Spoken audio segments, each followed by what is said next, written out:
Eräs nuori evankelista sanoi kokeneemmalle Jumalan miehelle, että miksi Jumala sinua käyttää niin paljon, mutta häntä niin, miksi ei häntä käytä samalla tavalla kuin sinua, että tulisi enemmän Jumalan voimaa ja tapahtuisi enemmän asioita. Niin tämä viisas Jumalan mies sanoi, että ei Jumalan puut kasva yhdessä yössä. Ja siinä on valtava viisaus meillekin tänä päivänä ymmärtää, että me kyllä kasvetaan uskossa, me kasvetaan hengellistä kasvua, jos vaan niin kuin maaperä on oikea ja suostumme siihen. Ja jos puhutaan kasvukivuista, niin ne ei kuulosta kivoilta, mutta toisaalta jos on kipuja, niin me saadaan iloita siitä, että meillä on kipuja, koska me tiedetään, että me kasvetaan. Ja jos meidän elämässä on aina vaan helppoa ja kasvetaan semmoisessa hyvin tiheässä metsässä toisten puitten kanssa ja me suojaamme toinen toisiamme myrskyiltä ja olemme aina siinä niin kuin tukikeppinä toinen toisillemme. Me ei välttämättä päästä kasvamaan sillä tavalla, jos me joutuisimme arolle maalle välillä tuuliseen paikkaan. Jumalan puut voivat joutua joskus sellaisiin olosuhteisiin, jos Jumala haluaa jotakin oikein kouluttaa Jumalan naiseksi ja mieheksi, ne joutuvat käymään koviakin asioita elämässään läpi. Ja nimenomaan nämä olosuhteet ja tilanteet on Jumalan työkaluja, jotka muovaavat meitä, jos me suostumme siihen vain. Mutta juuremme täytyy olla maaperässä, joka on Jumalan sana, hyvässä maaperässä. Ja kun tulee tuulia ja myrskyjä, ja siinä tuulissa ja myrskyssä, kun se heiluttaa puolelta toiselle meitä, niin me työnnämme juuriamme syvemmälle Jumalan sanan maaperään. Ja me vahvistumme, ne juuret paksunee ja ne tulee varmuutta.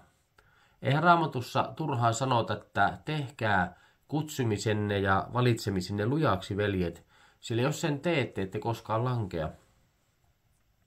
On mahdollisuus vahvistua Kristuksessa. On mahdollisuus vahvistua Jumalan sanan tuntemisessa ja Jumalan tuntemisessa ja näisten olosuhteittenkin tuntemisessa, että me tiedämme, mistä hyökkäyksiä tulee. Ja opimme myöskin varomaan kokemusten kautta. Puu kasvaa aika nopeasti kuitenkin muutamissa vuosikymmenissä lakikorkeuteensa siihen Jumalan määräämiin pituuksiin. On poikkeuksia joillakin puilla, että ne kasvaa ylisuuriksi, on jättiläispuita. Mutta silloin ovat niiden puiden olosuhteet niin hyvät ollut sille kasvulle ja otolliset, että se on saanut kunnolla ravintoa ja sopivasti kosteutta ja sopivasti olosuhteita. Mutta yleensä ne kasvaa siihen tiettyyn lakikorkeuteen, koska Jumala on järjestyksen Jumala, että myös me uskovaiset, kun me kasvetaan tätä hengellistä kasvua, jos verrataan puihin meidän kasvuamme, niin me voimme kasvaa ja jykevöityä ja kasvaa sellaista paksuutta myös, että me pysymme vahvana Kristuksessa. Mutta jos näitä tukikeppejä otetaan meiltä pois, eivätkä ystävätkään aina jaksa kuunnella meidän murheitamme ja elämämme tulee yllättävältä suunnalta rajumyrskyjäkin, niin juuri nämä rajumyrskyt on niitä kovimpia koetuksia uskovaisen elämässä, jossa niitä juuria testataan ja testataan sen puun niin kuin lujuutta. Missä meidän juuremme ovat? Minkälainen on meidän rakennuksemme? Me ihmisinä, uskovaisina, ei pystytä näkemään sisariemme ja veljemme juuriin. Me näemme vain ulkomuodon, mutta olosuhteet paljastaa ystäviemme juuret.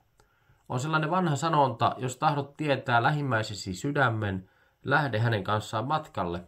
Koska nimenomaan sillä matkalla me tutustutaan ihmisen luonteeseen, ihmisen niin kuin erilaisiin sietokykyihin ja siihen hengelliseen kasvamiseen, että miten me suhtaudutaan erilaisiin asioihin ja millä tavalla reagoidaan kun tulee tilanteita. Se on aivan totta se asia, että juuri olosuhteet paljastaa meidän kypsyytemme ja rakkautemme ja myöskin se koetuksen kestävyytemme. Kyllähän siellä Paavalikin kirjoittaa, että ahdistus saa aikaan kärsivällisyyttä ja kärsivällisyys koetuksen kestämistä ja koetuksen kestäminen toivoa, että kun Jumala sallii meidän elämämme ahdistusta, niin se on kasvuksi meille. Jos mennään punttisalillekin, niin aina kuorma kasvattaa lihaksia. Treenaus ja harjoitus kasvattaa voimia. Samaten on usko elämässä, jos meitä verrataan siihen puuhun, niin ne olosuhteet, juuri ne karut olosuhteet välillä ja ne kovat myrskyt ja kun riisutaan tukikeppejä ja emme voi suojata toinen toisiamme, emme nojaudu liikaa toisimme, emme turvaa ihmisiin, vaan turvaamme pelkästään Herraan, voimme joutua sellaisiin olosuhteisiin, niin nämä on juuri voimakkaimpia olosuhteita kasvattamaan meitä tässä Jumalan lapsena, uskossa ja luottamuksessa. Abrahamkin kasvoi pitkissä odotuksen jaksoissa ja koetuksissa. Abrahamin uskoa ylistettiin sen takia, kun hän odotti niin pitkään kärsivällisesti. Juuri ne olosuhteet teki hänestä meidän uskoisämme. Jos Abraham olisi saanut ne lupaukset 5 vuodessa, niin ei häntä olisi ylistetty autuaksi sen 5 vuoden takia.